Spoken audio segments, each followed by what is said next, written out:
नमस्कार, radio money 9 पर आप सुन रहे हैं प्रॉपर्टी वाला। मेरा नाम है अमन गुप्ता। सुमित एक रियल एस्टेट एजेंट हैं। प्रॉपर्टी से जुड़ी हर खबर पर वो नज़र रखते हैं। आज सुबह उन्होंने जब ईमेल खोला तो उन्हें इनबॉक्स में राष्ट्रीय आवास बैंक से जुड़ी एक रिपोर्ट मिली। ये रिपोर्ट घरों की बढ़ती कीमतों से जुड़ी थी। रिपोर्ट में लिखा था कि वित्त वर्ष 2023-24 की पहली तिमाही में देश के 43 शहरों में घरों के दाम बढ़े हैं। कीमतों में सबसे ज़्यादा इजाफा गुरुग्राम और अहमदाबाद में हुआ है। हालांकि 7 शहर ऐसे भी हैं जहां घर की कीमतों में नरमी आई है। इसमें लुधियाना सबसे ऊपर रहा। यहां रेजिडेंशियल यूनिट्स की कीमत में 19.4% की गिरावट आई है। वहीं गुरुग्राम में रिहायशी मकान सबसे ज़्यादा महंगे हुए हैं। यहाँ घरों की कीमतों में 20.1% की बढ़ोतरी हुई है।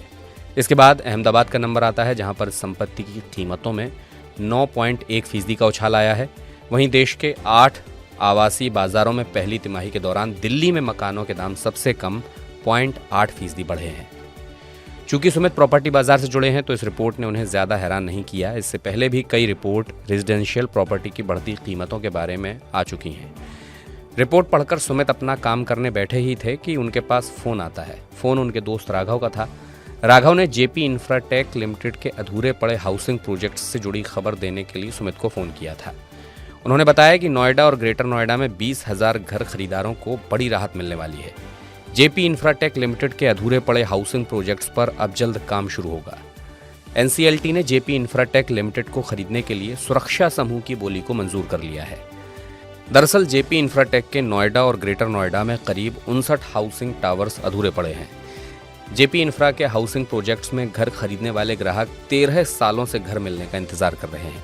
उनका ये सपना अब सुरक्षा समूह पूरा करेगा। राघव भी रियल एस्टेट कारोबार से ही जुड़े हैं। अक्सर दोनों दोस्त कारोबार से जुड़ी खबरों पर चर्चा करने के लिए एक दूसरे को फ़ोन करते रहते हैं। सुमित आगे कहते हैं कि अरे तुम तो जानते ही होगे कि अब दिल्ली में सर्किल रेट बढ़ सकते हैं। सुमित ने कहा कि आज ही के अखबार में लिखा था कि दिल्ली सरकार रेजिडेंशियल और कमर्शियल दोनों प्रॉपर्टी के सर्किल रेट बढ़ाने पर विचार कर रही है। सर्किल रेट बढ़ाने को लेकर राजस्व विभाग पहले ही सरकार को अपना प्रस्ताव सौंप चुका है। इसमें रेजिडेंशियल प्रॉपर्टी के सर्किल रेट के लिए 8 अलग अलग श्रेणियां बनाई गई हैं। हालांकि प्रॉपर्टी की लोकेशन, सुविधाएं और मार्केट रेट के आधार पर कुछ जगहों पर सर्किल रेट को बढ़ाया जा सकता है, वहीं कुछ में कटौती भी की जा सकती है। सुमित ने बताया कि दिल्ली में आखिरी बार प्रॉपर्टी के सर्किल रेट में 2014 के दौरान बढ़ोतरी हुई थी।